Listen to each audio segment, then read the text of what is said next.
My brothers and sisters and my beloved confreres, a very hearty welcome to each one of you to the third Sunday of Advent. We are experiencing the giving aspect of God in our time. The Father giving His Son totally for our redemption.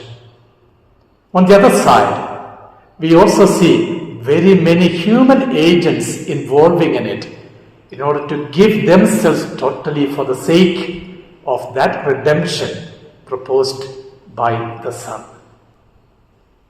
I'm very much enchanted by a beautiful story about a big tree.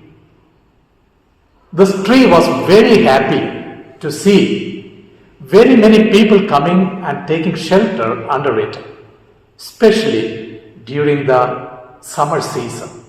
One boy was very regular. He used to come and sit under this tree, enjoy his time in a reflective mood. And the tree used to shake its branches.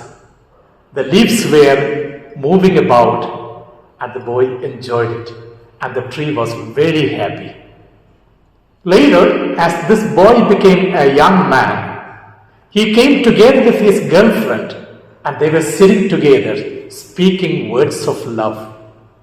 And the tree was very happy.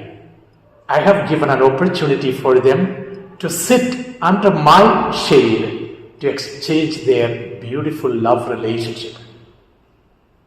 But one day, the tree found this man, who has now become a middle-aged person, comes together with a group of men who had also axes in their hands. And he was telling them, I would like to cut the branches of this tree so that I can fence my land properly. And they cut away a good number of the branches of this beautiful tree. Tree was of course sad. At the same time, the tree was very happy that it could give something else to this man in order to support him in his life. After a few years, he came again with another group of men and he was telling them, I'm going to build a boat and I need the stem of this tree in order to have it. And they cut the tree down. The tree was very sad. At the same time, it was happy because it could give itself totally to this man. Later, one day, the tree with only its roots saw an old man coming with a hunchback, and he saw him coming closer and closer. The tree understood this is the same man, and the tree loudly told him, come and sit on my lap, the root. I can still provide you with some solace. My brothers and sisters, when I look at the season of Advent, I have this picture of the tree before me. Jesus standing before me like a tree, giving me everything of His own self, His love, but above all, the redemption that He is bringing home to me. Today we are placed with a different scenario. We are not seeing John the Baptist the way we saw him last week. John the Baptist is now in the prison. But there, he sends a few of his disciples to Jesus, asking him, are you the one to come, or should we wait for someone else? A question that should be answered vividly so that clarity of Jesus' mission can be revealed before the people. Jesus had already sent His disciples to proclaim the good news to the world. And now, the evangelist prepares a beautiful space for an encounter between Jesus and the disciples of John. And they come and ask Jesus this question, are you the one to come? Or should we wait for someone else? This question of John can be simply perplexing. Why? Because John knew very well he has already proclaimed this Messiah. The one who comes after me is mightier than me. And John has it personally experienced at the time of the baptism of Jesus, the revelation of the Father exclaiming, "This is my beloved Son, in whom I am well pleased." Therefore, we need to understand this question that John is asking his disciples to ask Jesus is not for his own awareness. He is very sure Jesus is the one to come. This is nothing about the geographical following of Jesus, but much more about the redemptive mission of the Lord, which needs to be still clarified to the people who are in the surrounding. Are you the one to come? Now, interestingly, Jesus does not give a direct answer to this question. He only tells the disciples of John, look around and see the signs. And naturally, he is quoting from Prophet Isaiah, as we heard today in the first reading. Prophet Isaiah would say, "Your God is coming down with a mighty power, and he would make the blind to see, the deaf to hear. The lame man will throw away his staff and leap in joy.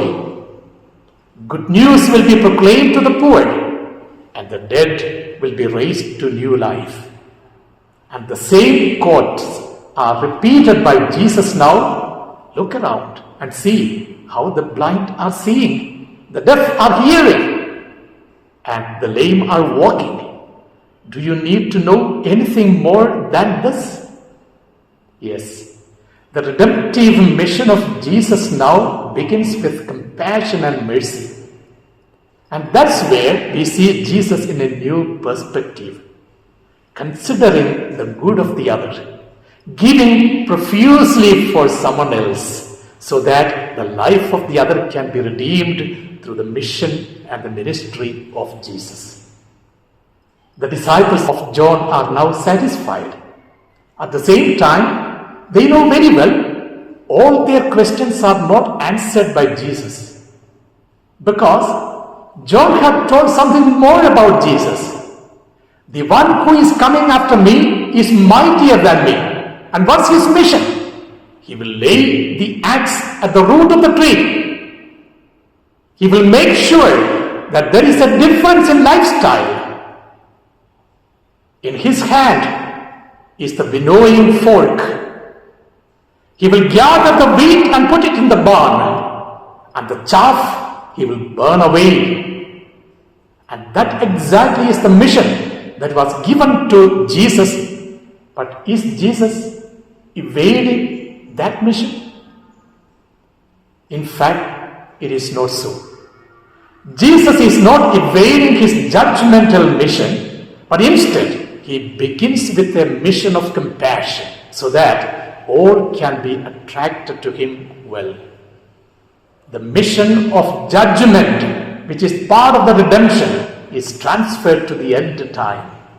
It will come to happen when people are not willing to listen to those words of Jesus today in our time. Yes, my brothers and sisters, that's why the second reading today, St. James saying, "Be patient, my brothers. Be compassionate and considerate to the other, so that you will be redeemed by the Lord." Today, it is time for us once again to return to our own homes, asking ourselves, do we understand this mission of giving that is proposed by Jesus? A new lifestyle to give profusely so that life can be redeemed. Let's take this home to my family, to my religious community, to my personal relationship, to my commitment.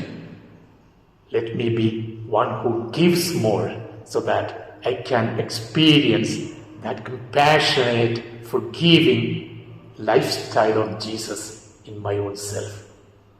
Amen.